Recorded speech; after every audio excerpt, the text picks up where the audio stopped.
ज्यायसि चेत् कर्मणस्ते मता बुद्धि जनार्दन तत्किं कर्मणि घोरे मां नियोजयसि केशव। प्रिय दर्शकों नमस्कार, एक बार फिर से उपस्थित हूँ आप सबके सामने। आज गुरुवार के कार्यक्रम में योग दुर्योगों की कड़ी को आगे बढ़ाते हुए पारिजात योग पे चर्चा लेकर के उपस्थित हूँ। योगों के बारे में एक बात जो कि कार्यक्रम में बताने वाला हूँ, बन के रहिएगा। कार्यक्रम के आरंभ में बोले गए श्लोक का अर्थ भी बताने वाला हूँ।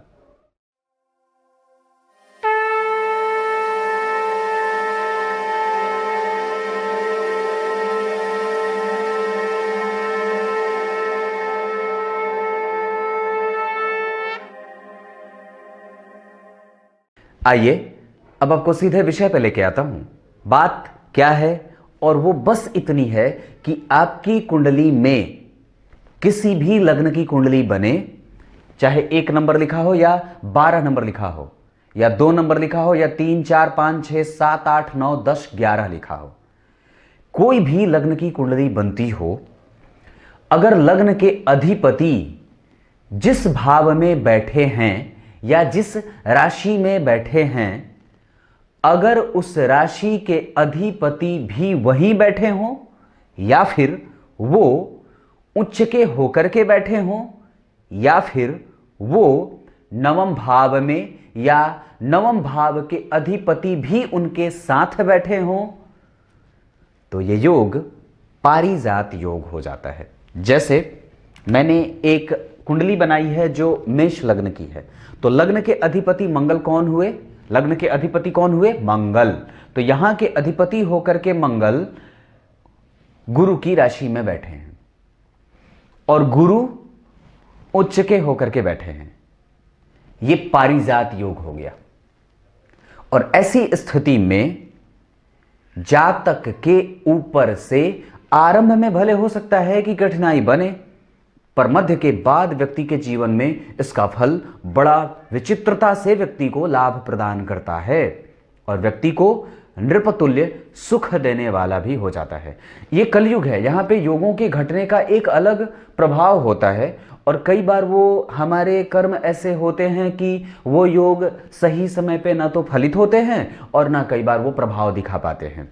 पर ये कलयुग है और यहाँ पे योगों के घटित होने के लिए हमें उसके हिसाब से अपने कर्मों को भी कर लेना चाहिए, क्योंकि अगर आपकी कुंडली में उपस्थित है वो योग तो निस्संदेह वो व्याकुल है, उसके अंदर व्याकुलता देखी जाती है।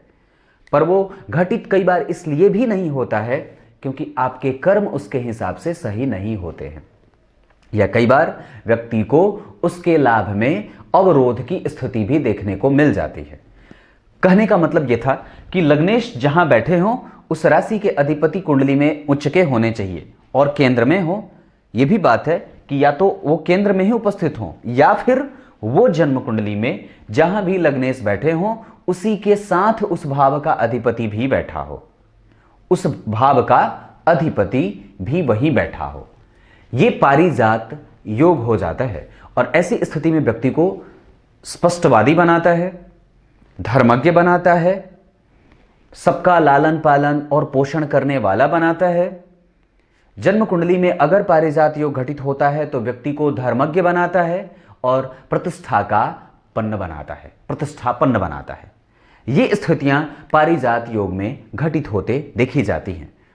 और ऐसी स्थिति जब भी बनेगी तो जब भी लग्नेश एक्टिव होंगे या फिर वो भाव जहां लग्नेश बैठे हैं, जब वो उस भाव के अधिपति की दशा चलेगी या जीवन का मध्य आयु जब व्यक्ति भोग चुका होता है, तब इसके प्रभाव और परिणाम जातक के जीवन में देखने को मिल जाते हैं। ये सर्वगुण संपन्न व्यक्ति को बना देता है। ये कार्यक्रम में मैंने पारिजात योग के बारे में आपसे चर्चा करी। अब आइए आपको कार्यक्रम के आरंभ में बोले गए श्लोक का अर्थ बता देता हूं। गीता जी के 3 अध्याय के पहले श्लोक में अर्जुन ने भगवान से बात पूछी है। क्या पूछी है? कि अगर कर्म जो कि बुद्धि से बड़ा नहीं है, बुद्धि कर्म से बड़ी है, तो फिर आप मुझे इस युद्ध में क्यों लगा रहे हो? अब इसका उत्तर क्या दिया है भगवान ने, ये कल के कार्यक्रम में बताऊंगा।